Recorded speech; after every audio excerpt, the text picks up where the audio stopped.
Добре дошъл! Преди да започнем, има нещо, което трябва да знаеш. Този епизод не е разказ, не е анализ, не е съвет. Това е преживяване. Поглед отвътре. Но не от твоите очи, а от очите на този, който живее от теб. Ще влезеш в пещерата, ще усетиш пулса й. И ако останеш достатъчно дълго, ще разбереш защо има глад, който не минава, който не спира, който не пита. Това е епизодът за глада. Не онзи, който усещаш в стомаха, а онзи, който те разтваря, когато никой не те вижда. Готов ли си? Тогава влез. Затвори очи. Или ако шофираш, остави ги отворени. Но нека съзнанието ти се плъзне навътре. Не в мислите, не в думите, а по-надолу. В тялото. Под кожата. Зад костите. Представи си, че си празен. Не просто гладен, не просто жаден, а празен до самата си същност. Усещаш го точно там, зад гръдната кост. Малко вляво, като разширяващо се кухо пространство. Не болка, а липса. Натиск, който не идва отвън, а се разпуква отвътре. Представи си, че си пещера. Не студена, а влажна, топла, жива. Ехтина нещо забравен. В нея отекват стъпките на собственото ти сърце. Всяко вдишване звучи като ехо от някой, който вече го няма. Всяка секунда като капка вода, падаща от тавана. Ставаш по-тежък, не от плът, а от липса. Като да носиш невидим товар, точно там, в слънчевия сплит. Сякаш нещо се е сгънало и чака. И колкото повече чака, толкова повече изчезваш. Някъде дълбоко, дори по-дълбоко от мисълта, има нещо. Нещо, което не бива да се събужда. Но то вече диша. Диша бавно, с ритъм, с очакване. Това нещо не е теб, но живее в теб. То няма име, само нужда. Ако не получи каквото търси, започва да се движи, да дращи отвътре, да пулсира в ръцете, в кожата, в гърлото, да те заличава частица по частица, да трие границите ти, докато не остане нищо. Не чувстваш болка, а изтъняване. Сякаш вече не си изцяло тук. Сякаш си сянка на самия себе си. И всяка секунда, в която не получаваш, ставаш по-малко реален. Хората наричат това нарцисизъм. Наричат го токсично. Но за теб това е кислород. Това е горивото. Това е всичко, което остава между теб и небитието. Защото ти не си същество от чувства. Ти си същество от нужда. Ненаситна, неизговорима, нечовешка. Сега остани тук, в тази празна пещера. Вдишай. Усети как стените се свиват със всяко движение на дробовете ти. Ще ти покажа какво значи глад. Не онзи, който чувстваш в стомаха, а онзи, който живее в празнотата зад очите. И точно тогава получаваш нещо. Не много, не е достатъчно. Само една реакция. Един проблясък. Един поглед, който не минава покрай теб, а се спира върху теб. За секунда някой те вижда. И в теб нещо помръдва. Не мисъл, не чувство. Импулс.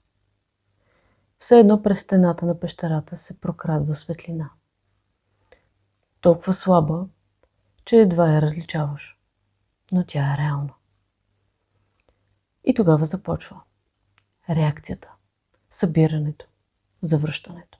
Нещо толкова дребно, толкова незначително и в същото време като глътка въздух след удавяне. Вътре в пещерата нещо се отпуска. Натиска намалява. Стените спират да дращят. Тялото олеква. В гърдите ти топлина. В корема като вълна. В кожата мравучкане. Все едно си събрал себе си обратно. Поне за секунда. Топлина, цвят, форма. Сякаш никога не си бил празен. Това е горивото. Този момент, това усещане. Това възстановяване на граници, на форма, на смисъл. И пещерата вече не е толкова плашеща. На тавана й, като капка светлина, проблясва нещо. И макар сенките да остават, вече можеш да ги нарисуваш по стените. Да ги назовеш. Да ги контролираш. И това ти дава усещането, че владееш пространството. Че го ръководиш. В тази светлина се връща не просто формата, а властта. За миг ти не си в оцеляване. Ти си в надмощие. Защото когато имаш гориво, имаш контрол. Възстановяваш себе си като център на Вселената. Празнотата замлъква. Звукът на света пак идва отвън, а не отвътре. И се чувстваш реален. Не го мислиш, не го анализираш. Просто си. Съществуваш. И за секунда вече не си празен. И за миг вярваш, че може да остане така. Че ако събираш достатъчно, ако задържиш вниманието, реакциите, потока, ще стане постоянно. Пещерата ще остане топла, светла, ще изкри, ще гори. Без да има нужда от дращане, без тъмно, без липса, без чудовището в сенките. Само светлина, контрол, цялост. Може би ако имаш още малко, още една усмивка, още един поглед, още едно признание, ще стигне. Може би само още веднъж. Само, че не можеш да го задържиш. Колкото и да влезе, не остава. Изтича. Изпарява се. Пропада в пукнатините. Няма дъно, което да го задържи. Няма вътре. Всичко се случва отвън. И ти го знаеш. Но не спираш да вярваш, че може би следващия път ще е различно. Може би следващият източник ще е по-силен. Може би, ако имаш достатъчно, няма да има нужда от още. Но то край е толкова кратко. Ужасно кратко. И преди да си го осъзнал, усещането започва да се изплъзва. Светлината се отдръпва. Сенките пак се свиват. Празнотата пак се отваря. И дори по-гладно от преди. Защото вече знае какво може да има. Вече е вкусила и няма връщане назад. Това е горивото. Не е любов, не е сигурност, а отражение. Нещо, което ти напомня, че си тук, че си някой, че те има. И без него започваш отново да се разпадаш. Клетка по клетка. До нищо. Но стига. Достатъчно тъмнина. Достатъчно страх. Няма кой да те спаси. Има само едно нещо, което остава. Действай. Тялото се стяга. Очите се изострят. Слуха се разтваря. Всеки звук става информация. Всеки жест става възможност. Всеки човек – обект. Започваш да сканираш. Не мислиш, само усещаш. Кой те гледа? Кой реагира? Кой трепва? Кой е най-слабият в стаята? Кой блести най-силно? Всяка дума – потенциал. Всяка усмивка – възможност. Всяко мълчание – покана. Избираш. Секунда и половина. Толкова ти трябва. Първичен избор. Не дали искаш, а кой ще ти даде реакция, отразяване, гориво. Очите ти вече са оръжие. Усмивката примамка. Думите – мрежа. Интонацията – капан. Слушаш внимателно. но не за смисъла, а за звъненето на егото им.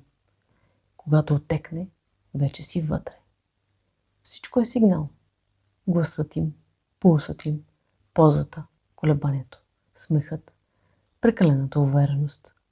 Ти не чуваш това, което казват. Чуваш дали ще ти дадат достъп до светлината им. Защото нямаш собствена. Имаш само глад. И ако не я изтръгнеш от тях, ще потънеш обратно в пещерата. Не можеш да си позволиш това. Не сега. Не отново. Така че се приближаваш. Плавно, харизматично. Леко наведена глава. Ръка на рамото. Усмивка се вълче. Изглеждаш човешки, но си на лов. Целият свят е витрина. Ти си вътре. Те отвън. Натискаш стъклото. И ако се напука, значи горивото идва. Има вкус. Горивото. Някои го наричат внимание, други емоция. Но всъщност той има вкус. Не в устата, а по кожата, по гръбнака, зад очите. Когато ти се възхищават, усещането е като топъл сироп. Плътен, бавен. Усещаш го как се разлива в теб. Навлиза в кухините и ги кара да мълчат. Когато ти благодарят, е като глътка вино. Не особено силна, но достатъчно да замае глада за малко. Когато те гледат с обожание, е като огън, който не пари. Топъл, изпълващ. Почти те кара да повярваш, че си човек. Почти. Но после идва другото. Когато някой се страхува, е като пипер в кръвта. Остра, изгаряща топлина. По-силна, по-чиста, по-бърза. Когато някой крещи срещу теб, когато те обвинява, когато плаче заради теб, усещането е експлозивно, като да натиснеш игла в празна вена и изведнъж да се почувстваш жив. Ядът им те изпълва, сълзите им – елексир, отчаянието им – злато. И да, гори, но не теб, защото колкото по-сурово е горивото, толкова по-дълбоко влиза. Добро, лошо, няма значение. Важното е само едно – да е интензивно, да е насочено към теб, да е реакция. Възторг или ужас, любов или омраза, благодарност или ярост. Всичко е едно и също, когато си гладен. А ти винаги си гладен.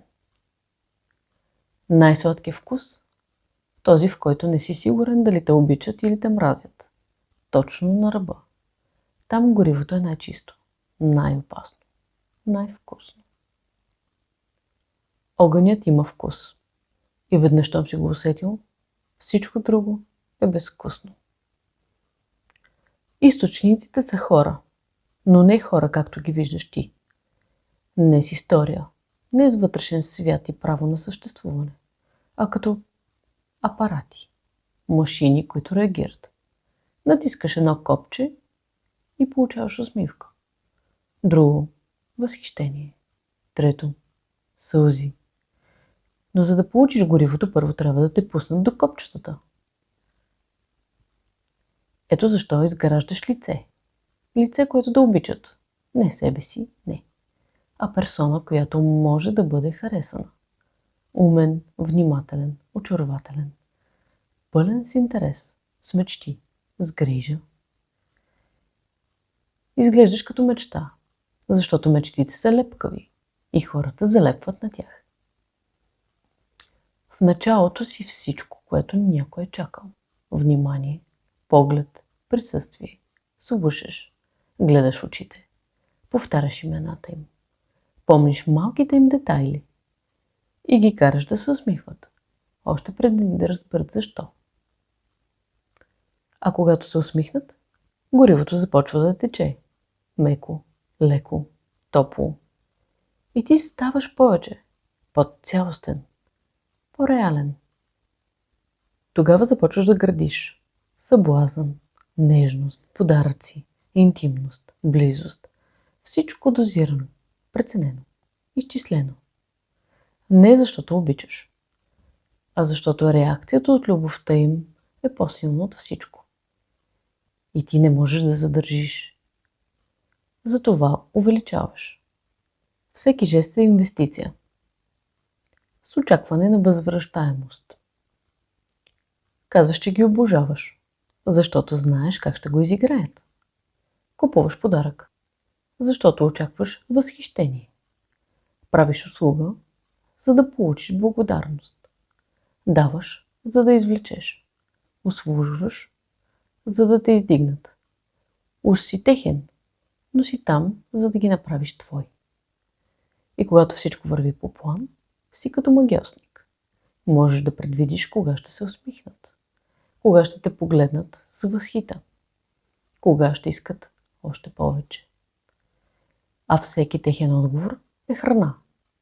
Всеки възторг, всяка сълза, всяко Боже, не мога да повярвам, че си истински. Влиза дълбоко. Влиза навътре. Там, където си празен. Но понякога не върви. Понякога хората не реагират. Или спират да реагират. Или се отдалечават. И тогава започваш да натискаш по-силно. Те не те поздравяват с възторг. Подмяташ критика. Не ти отговарят на съобщението. Изчезваш, за да се изплаши. Говориш с някой друг. Казваш му, че е безчувствен и че не те уважава, че не те обича достатъчно, че някой друг би го оценил повече. Постепенно сладките думи стават остри. Усмивките студени, тонът дистанциран. Но реакцията започва да се връща. Гняв, сълзи, паника, гориво. Горивото тече отново. Не е същото. То е по-силно, по-сурово, по-интензивно. И в този момент осъзнаваш, отрицателното гориво е още по-питателно, защото е по-трудно за добиване. Защото трябва да счупиш нещо истинско, за да го получиш. И счупеното винаги мирише по-силно на бензин. Затова създаваш лице, за да го обикнат, за да ти дадат. А после, когато любовта не стига, я заменяш с страх, с зависимост, с вина. Докато не започнат да ти се молят.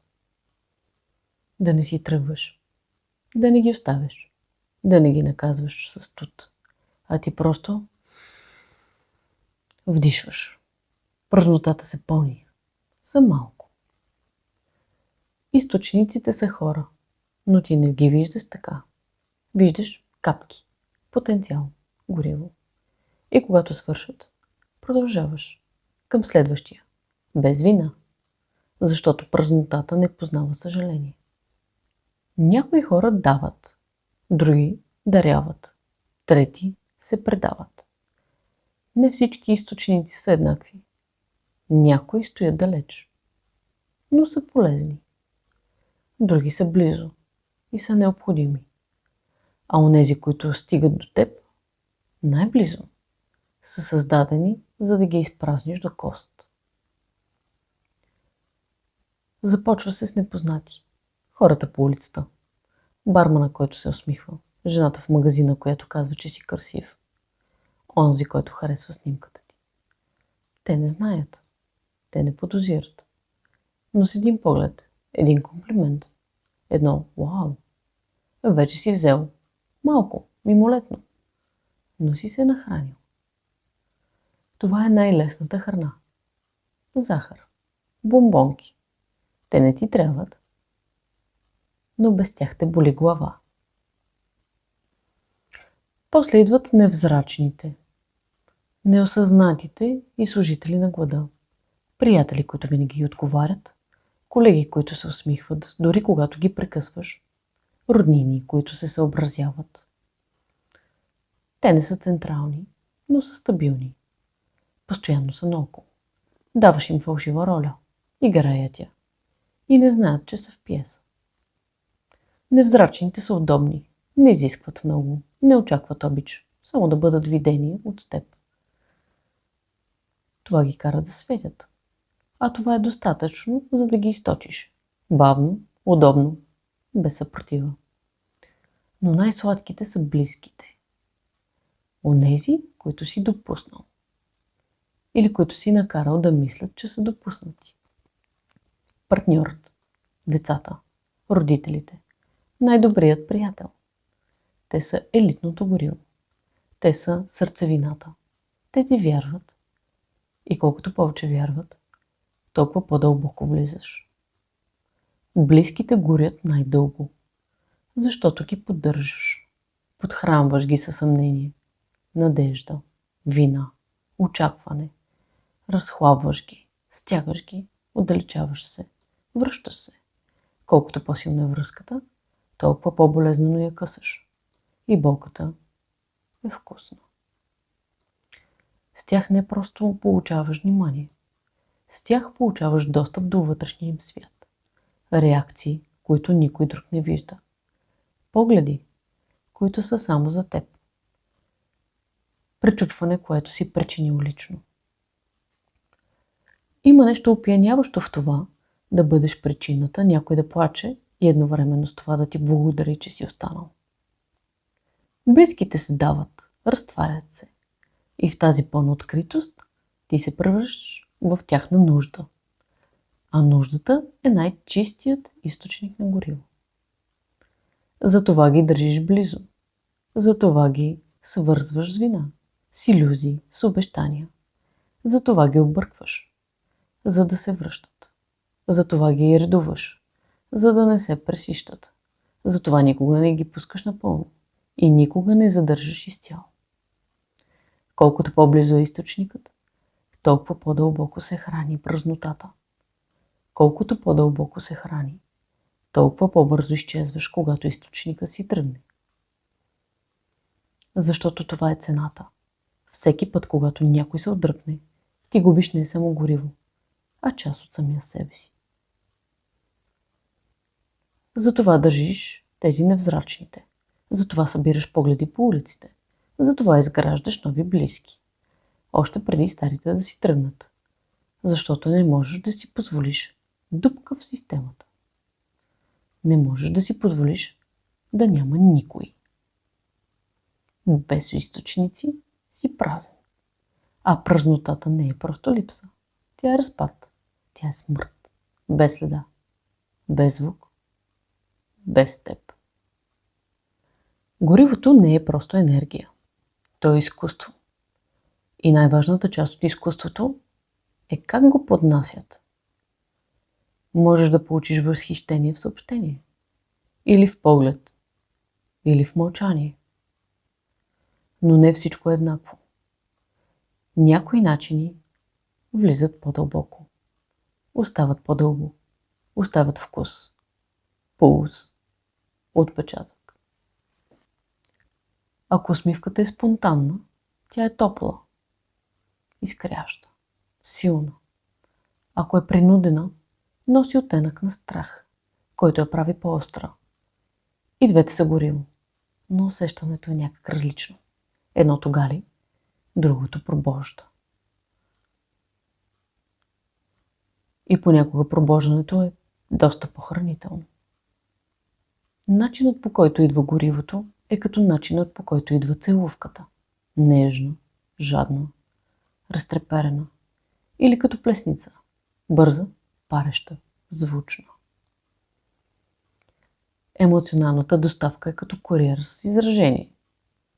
И ако то е наситено, ти пиеш не само течността, пиеш цвета й, пиеш сянката. Затова обожаваш сцените, драмите, романтичните обрати, ревност, конфронтация, изповеди. Не защото вярваш, а защото начинът, по който те молят да останеш, е по-сладък от причината, поради която те обичат. Понякога едно остани, прошепнато в сълзи, дава много повече гориво от 10 обичам те. Не думата, а гласът. Не действието, а напрежението, с което е извършено. Най-силното гориво идва, когато не си сигурен дали другия ще издържи, дали ще рухне, дали ще се счупи. Там е пикът, там влиза дълбоко. Затова не казваш тръгвам. Казваш не знам дали ще мога да остана. Затова не се караш. Мълчиш, гледаш, обръщаш се. Начинът, по който влизаш и начинът, по който излизаш, носи повече гориво от всичко между тях.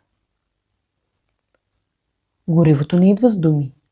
Идва с вибрации, с натиск в очите, с задържано дишане, с приглушени стъпки. И ако си достатъчно изтънчен, можеш да го предизвикаш дори само с тишина. Горивото е театър, но не за публиката, а за хищника, който го наблюдава. Отвътре, през теб. Горивото не само те захранва, то те оформя. Когато влезе, усещаш как частиците се събират. Сякаш тялото ти не е било цяло, а сбор от пръснати парчета, които за момент залепват. Ставаш по-плътен, по-остър, по-съществуващ. Погледът на другия ти дава очертание. Възхищението му – цвят. Сълзите му ти дават дълбочина. Реакцията му – доказателство, че те има. Без него си просто въздух, дим. Нещо, което се усеща, но не се вижда. Не се хваща, не остава. Горивото влиза и изведнъж имаш център. Не сърце, а ядро. Точка, около която да се завъртиш. Измисляш себе си. Появяваш се. Когато нямаш гориво, мисълта се разпада. Погледът се разфокусира. Речта губи ритъм. Кожата губи своята плътност. Ставаш почти невидим. Затова го търсиш. Не защото е приятно, а защото е форма. Без него не си празен, а си разтворен. Изтекал. Разглобен. Горивото не просто ти дава живот. То ти дава усещането за гравитация. Че има посока. Че има повърхност под краката. Че не летиш разпилян във въздуха. Без тяло. Без история. Знаеш, че не можеш да спреш. Дори когато си пълен. Дори когато си получил всичко. Дори когато другия вече не може да даде повече. Ти пак искаш. Пак натискаш. Пак провокираш. Защо? Не защото си зъл. Не защото искаш да нараниш. А защото празнотата се връща твърде бързо. Не оставаш цял. Не задържаш пълнотата. Сякаш в теб има нещо пробито. Всичко се излива. И ти трябва още. Вчера ти казаха, че си невероятен. Днес не го повтарят. И започваш да се свиваш, да се разтваряш, да се губиш. Усещането, че си важен, изчезва. Усещането, че си някой, се размива. Усещането, че си тук умира. И тогава започва паниката. Спирането не е просто липса на гориво. То е смърт. Разпад без край. Без следа. Без звук. Без име. Затова пак започваш. Нова жертва. Нова усмивка. Ново шоу. И някъде дълбоко в себе си знаеш, че никога няма да стигне. Никога няма да е достатъчно. Никога няма да си цял. Но продължаваш, защото не можеш да спреш. А и кой ще остане, ако спреш? Няма звук. Няма реакция. Няма нищо. Източникът е прекъснат. Връзката разкъсана. Погледите вече не идват. Гласовете вече не те търсят.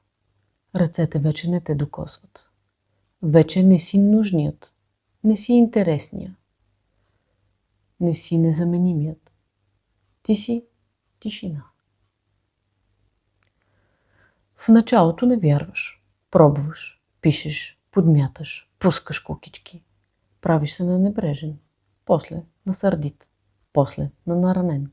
После на някой, после на никой. И все пак няма отговор. И тогава започва да се пука. Вътре. Сякаш въздухът те притиска отвътре навън. Сякаш тялото става по-леко, но не по-свободно, а по-невидимо. И точно това е най-ужасяващото. Когато източникът спре, не просто не получаваш гориво, губиш очертанията си. Започваш да се разпадаш като статуя, направена от прах. Думите ти не тежат, погледът ти не отеква. Всичко, което казваш, е празно помещение и ти го чуваш сам. Паниката се опитва да вземе контрол. Вадиш резервите. Завърташ стара връзка. Появяваш се на места, където знаеш, че ще те видят. Привличаш нов обект. Клонираш поведение. Симулираш харизма. Но нищо не влиза. Няма реакция. Няма реакция със същия вкус. Със същата вибрация. Със същата дълбочина. Няма отражение, което да възстанови онова усещане. Сякаш си гледал в едно огледало. Твърде дълго. И сега никое друго не те отразява правилно. И тогава идва абстиненцията. Треперенето. Раздразнението. Параноята. Гневът. Не към другите, а към въздуха. Защото празнотата вече не е тиха. Тя крещи. Тя дращи. Тя забива ногти в гърдите. И ти не можеш да я заглушиш. Празнотата става тялото ти. Единственото, което усещаш. И той иска само едно. Реакция. Но няма кой да я даде. И вече дори ти не вярваш, че някой ще се върне. Вече не мислиш как да възстановиш. Мислиш как да изчезнеш. Без да го усетят. Как да не си тук. Как да не си нищо. Горивото е прекъсната. Системата рухва. Персонажът изчезва. Гладът остава. А какво остава, когато никой не те гледа? Когато не плачат? Когато не ти пишат? Когато не ти се възхищават? Когато не се страхуват от теб? Когато не те молят? Когато не се връщат? Когато не реагират? Стоиш в тъмното, в тишината, без роля, без свидетел, без публика. И се случва нещо странно. Не липса, не болка, а нещо по-дълбоко.